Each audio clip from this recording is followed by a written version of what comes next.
And I was told yesterday that on a Sharpie, the eyes are more on the side of the head, whereas on the Coop, they're a little more both towards the front. But I don't know if that's just a proportional thing because the Sharpie's head is so small that their eyes seem so big and bulbous. But that's like a night and day difference for me once I had both in the hand, and that really helps. Another thing is the Cooper's legs are fairly thick, and the Sharpshins are named because they have really thin legs with kind of a ridge on them, but they really do look like they're standing on toothpicks. They're just very small birds. So that's another difference, is the size of the leg or the thickness of them. Tail. Coopers have a rounded tail, and we get that effect because the outer feathers are actually shorter than the central feathers, so it gives it a rounded effect when it's actually flared out. And the sharp-shinned hawks will actually be more squared, and it'll have a more squared effect. And these guys have the rounded tail. And maybe even the thickness of the legs in comparison to what it's around. Is she immature as well? Yes. These are both hatchier birds, which is what we're mostly getting at the moment. A lot of these juveniles are coming through. We won't get as many adults, but if we do, they'll usually be later in the season. But the young birds typically go down first. Is there differences in the flight pattern of the two? Of the male and female? No, the Sharpie. Oh, right. The flight style is a little different. So accipiters use a flat glide kind of mechanism. That's what they're known for. But for the Cooper's hawks, I think it looks like they put in a little less effort for it. The Sharpshins look like they're putting in more effort, and I think they're more shallow when they flap. But they will do that flat glide when they're up in the air. All right, so I think it's time. Right through the trees. She's definitely ready.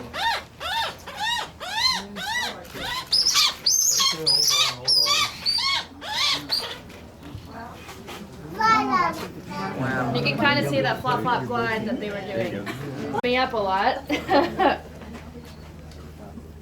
But they're beautiful, so it's worth it.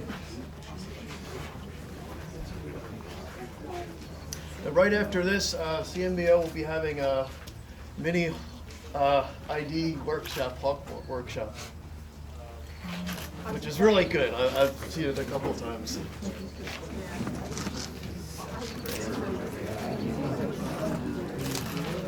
Beautiful. All right, this is a male American kestrel, which is our smallest falcon here in the east. Our largest is the peregrine falcon, which is my personal favorite.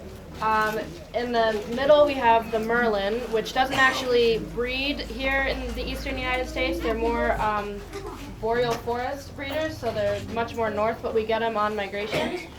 And they're almost the same size as kestrels, but the kestrels are a little smaller. The merlins are a bit more stocky. But you can tell this is a male because we have the beautiful like black and blue wings and the reddish plumage. The female will be more brown and lack the black in the wings.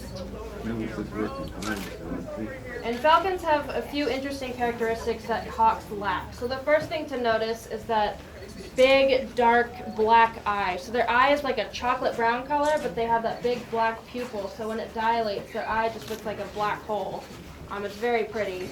They also have a post in their nasal cavity. You'd have to get pretty close to see it. But that helps because falcons go so incredibly fast through the air that this post actually decreases the air that enters the nasal cavity, and so it basically prevents them from having their head blown off when they're going at super high speeds through the air. Falcons also, it's very prominent on peregrines and kestrels, not necessarily as much on the merlins, but they have those like teardrops. People call them different things, mustache, teardrops. There's actually a technical term for it that I forget at the moment. But I like to call them teardrops because it looks like it's coming down from their eye. But they're very pretty as well and prominent on most species of falcons. Now I mentioned the wings, don't bite me. I mentioned the wings earlier with the accipiters. They have those short rounded wings. Well, look how long and pointed these wings are, and they kind of taper off. In flight, we like to call kestrels banana wings because they actually kind of have a curvature to their wings, and they're a lot more slender than the merlin wings, which are going to be broader towards the base. where it connects to the body. And then their tails are also just very kind of squared off. So when they're not flared out, it just makes them that much more streamlined in flight. And their feet are also much more fleshy than hawks, and all the falcons seem to have that. And I'm not really sure why they're not scaly like the other hawks, but it's just something to note.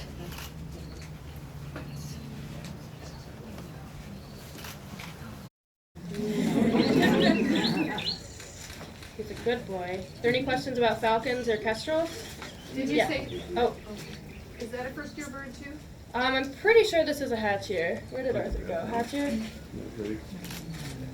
It's really hard to age kestrels. I know for the females, you're basically looking at the width of bands on the tail, which is almost a little subjective. Can you explain the post that you're talking about? Yes. Where is that located, and is it a hole, Right. or what is a post? So you can see the hole, which is the nasal cavity on the Okay, bill. yes. It's not as easy to see on the kestrels, I can but see. if you look inside, there's kind of that thing inside that hole. Oh, I see. It sticks up better on like merlins and stuff, but that just basically reduces the pressure and controls the air entering the cavity better. you. Yeah, good question. Thank you. Get some good pictures. Does he have a bug on his eye or something? Yeah, he has something hanging on his face. Yeah, Right on the top of his eye. I know. And there's no way you Yeah. can just try it. I think it'll come off just as he keeps jerking around and flying. Are there any questions? I know kestrels, I mentioned earlier, we used to catch a lot, and they've really you will see them out on like pastures and stuff like that, but they have lost a lot of habitat. And another issue is their nesting cavities. We've actually been putting out nest boxes for this species to try to supplement places where they can nest. So they're not doing as well as they used to, but we're trying to supplement the population and help them out. But they're very, very pretty. The Coopers was a lot. Sorry, I'll take both. The Coopers was so much more calm and not wanting to bite you. Is that typical of the species? Or? For the coops, it kind of depends on the bird. We've had some females that try to foot you. They're kickers. They're really bad. The kestrel yesterday was hacking away at my knuckles.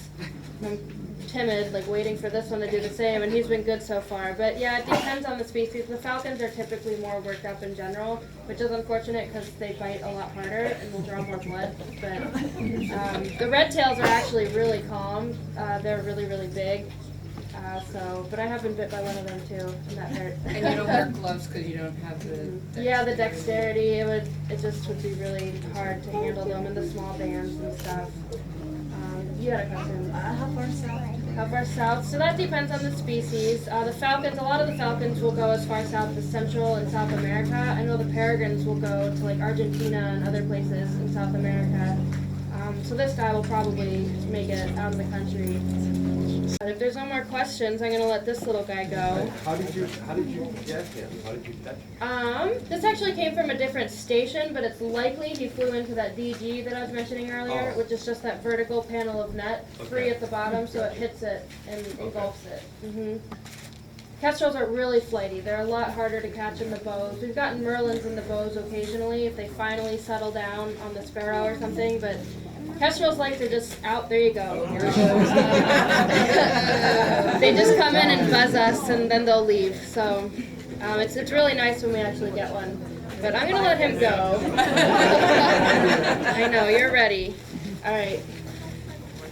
I know. Get your camera's ready. Thank you very much.